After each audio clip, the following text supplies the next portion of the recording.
Aujourd'hui, j'ai voulu sortir des sentiers battus et tenter un vin mousseux. Et en Catalogne, l'appellation qui d'ailleurs est actuellement pas mal secouée parce qu'il y a eu beaucoup trop de maisons qui s'y sont mis, parfois en respectant le cahier des charges, mais pas forcément en apportant de la qualité, qui est l'appellation Cava. Et donc aujourd'hui, j'ai voulu vous faire découvrir un cava qui est d'une maison qui date de 1914, qui s'appelle Janet Ventura.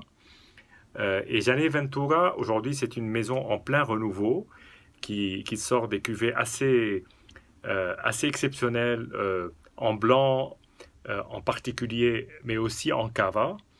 Et cette cuvée s'appelle Reserva de la Musica, réserve de la musique.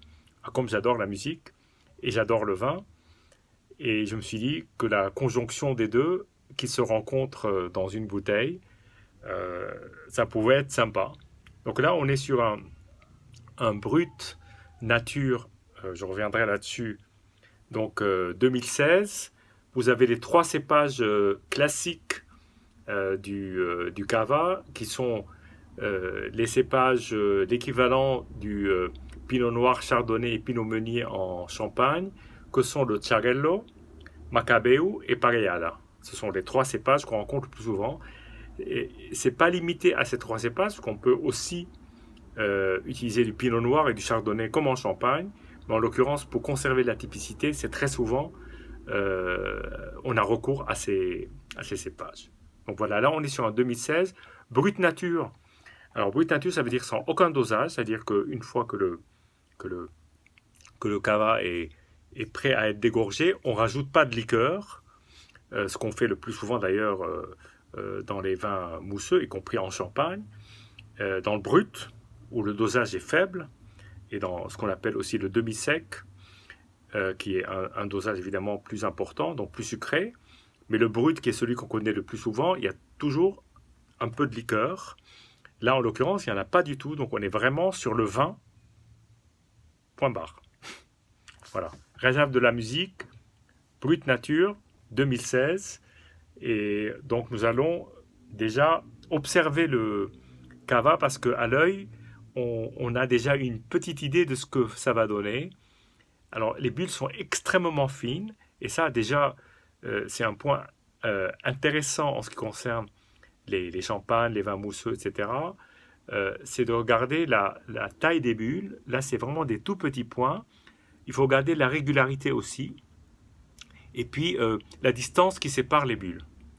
Souvent dans les très très très grandes cuvées, les plus belles cuvées, je pense par exemple à Dom Pérignon ou à Salon en Champagne, vous avez des colliers de perles qui sont joints, qui ne se séparent pas, avec des toutes petites bulles extrêmement fines. Bien entendu, ça dépend du verre que vous utilisez. S'il n'est pas suffisamment propre, évidemment, ça n'a pas les mêmes effets.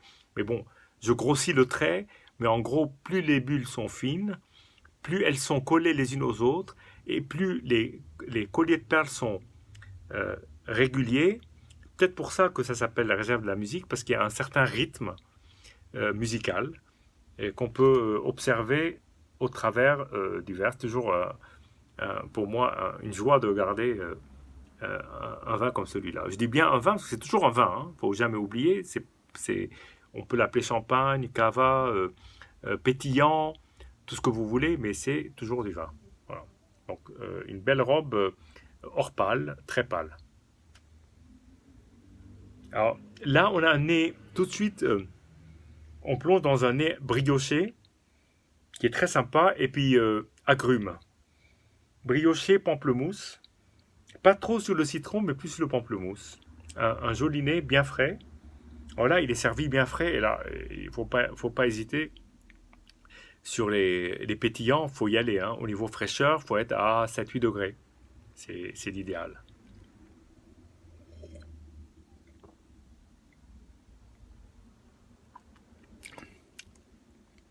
Alors, bien entendu, ce qu'on juge souvent dans les pétillants, c'est d'abord la couche de la mousse qui est formée par les bulles, qui est, et cette attaque est plus évidemment, elle est fine, plus elle est satinée, et meilleure est le vin. Là, en l'occurrence, on a une véritable couche qui est avec, on sent la finesse des bulles, donc il n'y a pas cet effet que je qualifierais de grossier, un peu pétillant, fort. On a un pétillant fin qui arrive et qui tapisse la langue, en l'occurrence, parce que c'est là où se fait l'attaque. Et puis, c'est sous cette mince couche que se développent les arômes de fruits éventuels ou d'autres arômes qui peuvent ne pas être du fruit. Là, c'est vraiment le côté agrume qui ressort en dessous de cette mince couche qui est vraiment superbe et qui picote la langue de manière très délicate.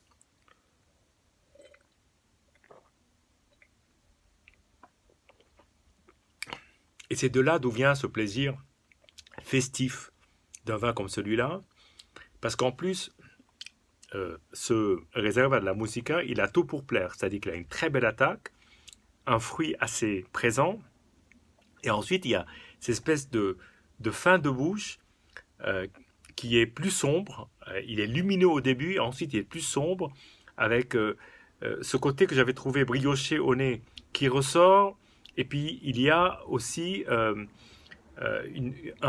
un plaisir, c'est pas de l'amertume du tout, c'est pas du tout amer, mais c'est une sorte, c'est difficile à dire hein, sur un vin comme celui-là, mais une sorte de chaleur, comme, comme une sorte d'intimité qui ressort en fin de bouche et qui fait que on reste sur une impression de confort et de plaisir voilà, en fin de journée pour trinquer et déguster. Donc idéal pour l'apéritif, mais il y a suffisamment de matière pour que ce cava accompagne un repas.